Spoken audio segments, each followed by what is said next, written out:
Bismillahirrahmanirrahim. Assalamualaikum warahmatullahi wabarakatuh. Selamat pagi anak-anak sekalian, peserta didik baru kelas 10 SMK Negeri 4 Jember.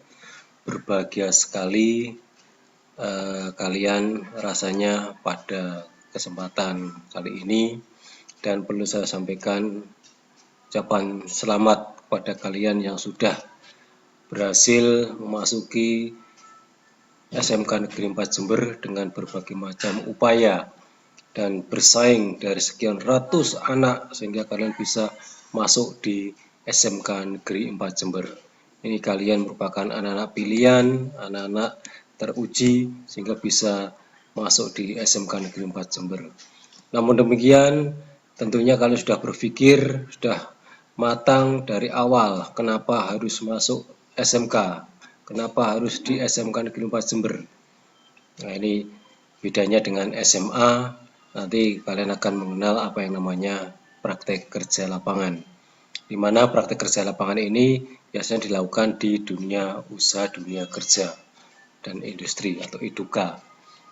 Baik, apa itu PKL, apa itu pelatihan, dan sebagainya. Ini bisa kalian lihat di slide yang saya tayangkan. Kemudian bagaimana rasional PKL itu, bahwasanya pembelajaran berbasis aktivitas yang interaktif, inspiratif, menyenangkan, menantang, dan memotivasi peserta didik sesuai tuntutan keterampilan abad 21 yang kreatif, berpikir kritis, penyelesaian masalah, kolaborasi, dan komunikasi. Ini di sini disampaikan untuk profil lulusan SMK itu seperti apa, kemudian prosesnya bagaimana. Nah, ini bisa kalian pahami di slide yang saya tayangkan. Kemudian PKL ini sebagai sarana penguatan karakter berbasis masyarakat. Ada dasar hukumnya, kemudian bagaimana pemantapan nilai-nilai karakter yang ada dalam pembelajaran di SMK, khususnya di SMK Negeri 4 Jember. Ada beberapa nilai karakter di situ, karakter jujur, disiplin, bekerja keras, kreatif, mandiri, rasa ingin tahu, menghargai prestasi, dan sebagainya.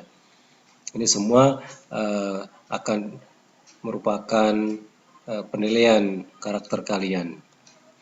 Kemudian di dalam pelaksanaannya, PKL ini mempunyai dasar hukum yang sangat kuat. Yang pertama, Undang-Undang Nomor 20 Tahun 2003 tentang Sisdiknas. Kemudian ada PP Nomor 19 2005, PPRI Nomor 17 2010.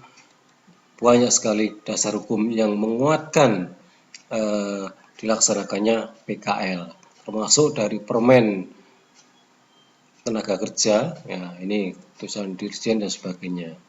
Kemudian apa sih sebenarnya tujuan PKL itu?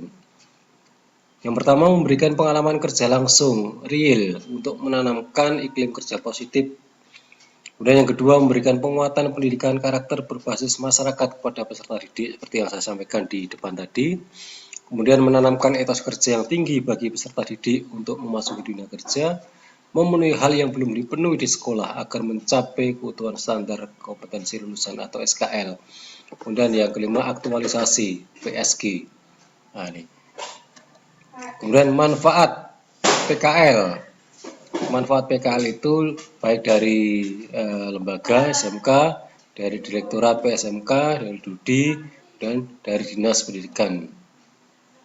Bagi peserta didik, ini bisa mengaplikasikan dan meningkatkan ilmu yang telah diperoleh di sekolah, menambah wawasan dunia kerja, iklim kerja positif yang berorientasi pada peduli mutu, proses dan hasil kerja, meningkatkan kompetensi, memiliki kemampuan produktif, mengembangkan kemampuannya sesuai dengan bimbingan atau arahan pembimbing industri. Ini bagi peserta didik. Bagi sekolah juga demikian. Yang pertama, terjalinnya hubungan kerjasama yang saling menguntungkan antara sekolah dengan dunia kerja, meningkatkan kualitas lulusannya melalui PKL. Ini mendapatkan pengalaman kerja nantinya.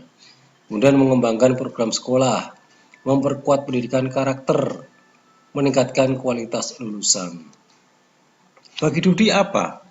Manfaatnya bagi dunia kerja, lebih dikenal oleh masyarakat, ya, masyarakat sekolah.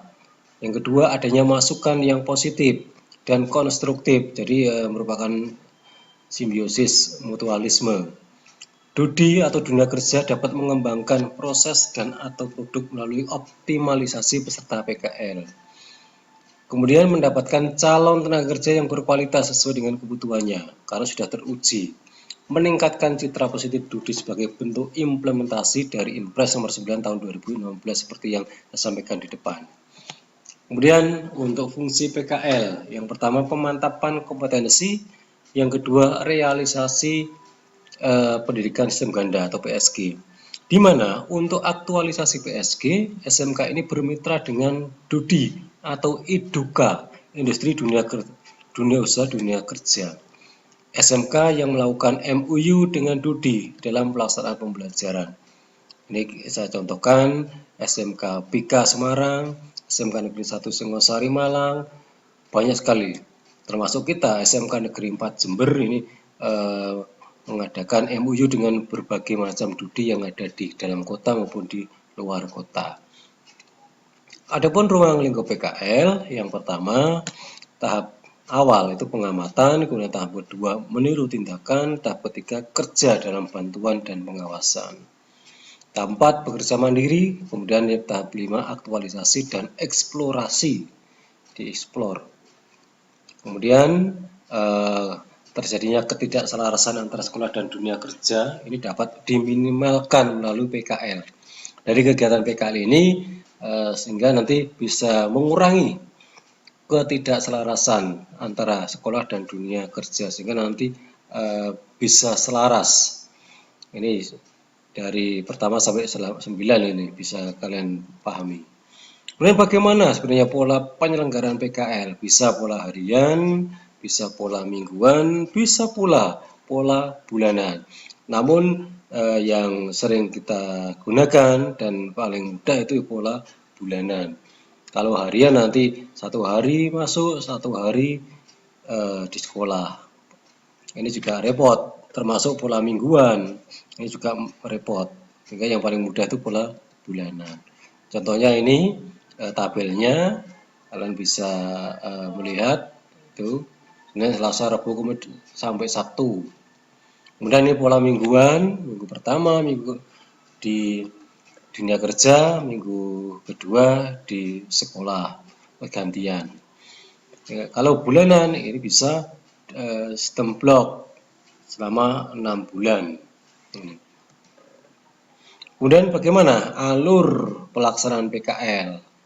Ini adanya pedoman PKL, kemudian MOU antara SMK dengan Dudi, adanya perencanaan, kemudian pelaksanaan, kemudian penilaian PKL. Nah, ini perinciannya secara detail bagaimana perencanaan program PKL itu. Ada pemilahan kompetensi dan industri, dan pemetaan industri.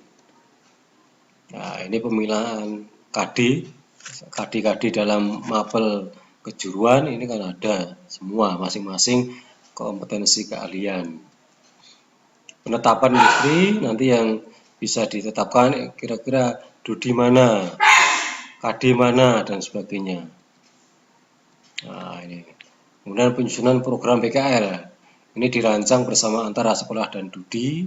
Kemudian menetapkan kompetensi yang akan dipelajari di Dudi, menyusun jadwal pelaksanaan, menetapkan pembimbing industri.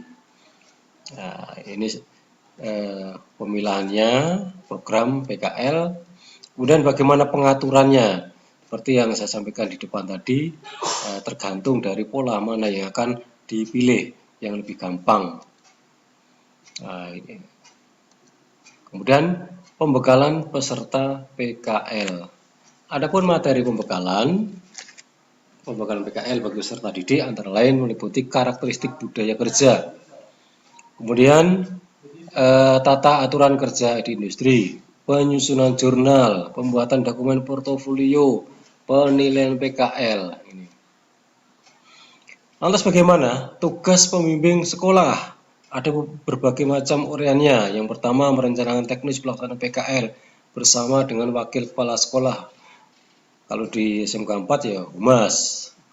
Kemudian melakukan koordinasi dengan unsur terkait untuk kelancaran pelaksanaan PKL, memberikan teladan implementasi, mengadakan koordinasi pelaksanaan PKL, memantau, kemudian melayani konsultasi peserta didik.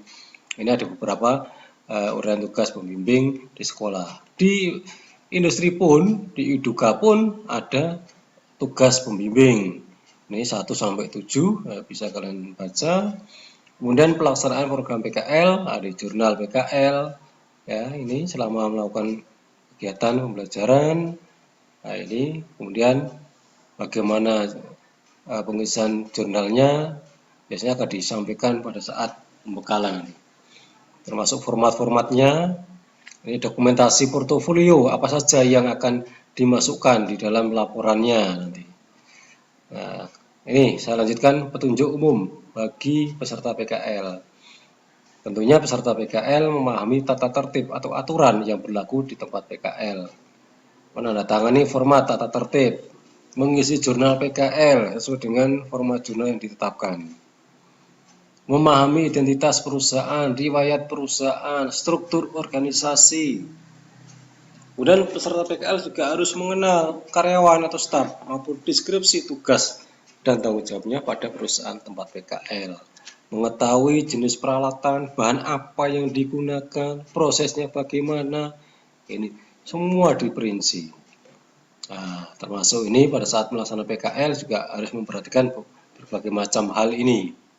Coba dipahami, dibaca. Kemudian bagaimana setelah melaksanakan PKL? Nah, tentunya peserta akan mendapatkan sertifikat dari Dudi. Ya, masing-masing Dudi nanti berbeda-beda, tergantung dari Dudi yang mengeluarkan. Nah, ini sekedar contoh saja. Kemudian di baliknya, di halaman belakang ini ada daftar kompetensi yang telah diikuti. Penilaian dengan kriteria rentang amat baik 86 sampai 100, baik 78,5, kurang itu ya kurang dari 70. Ini.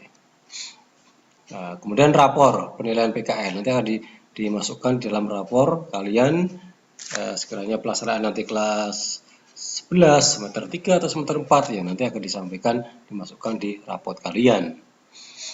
Nah, kemudian untuk Dudi atau Iduka dari SMK Negeri 4 Jember, nah ini ada beberapa, misalkan Komli Akuntansi, ada Bank BTN Cabang Jember, PT Taspen, PLN Area Jember, PKPRI, KPR Unet, PT KAI, Anjas Moro, dan sebagainya.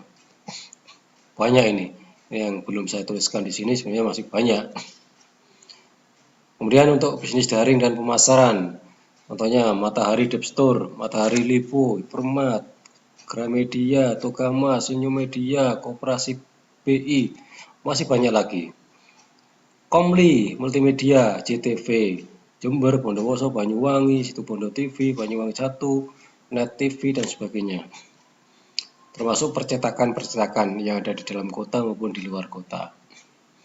Dudi untuk penyiaran atau broadcasting hampir sama dengan multimedia. Ini televisi dalam kota, luar kota. Nah, ini saya kira sudah semua saya sampaikan. Sementara untuk pengenalan kalian, mudah-mudahan ini bermanfaat buat kalian, untuk anak-anakku di SMK Negeri 4 Jember kelas 10 yang baru, dan mudahan nanti bisa menjadikan bekal buat kalian di kelas 11 tahun berikutnya, sehingga nanti kalian tidak canggung lagi, ya, tidak bingung lagi mengenai saya harus PKL di mana, bagaimana pelaksanaannya. Ini sementara untuk informasi awal. Saya kira gitu. Terima kasih atas perhatiannya. Wassalamualaikum warahmatullahi wabarakatuh.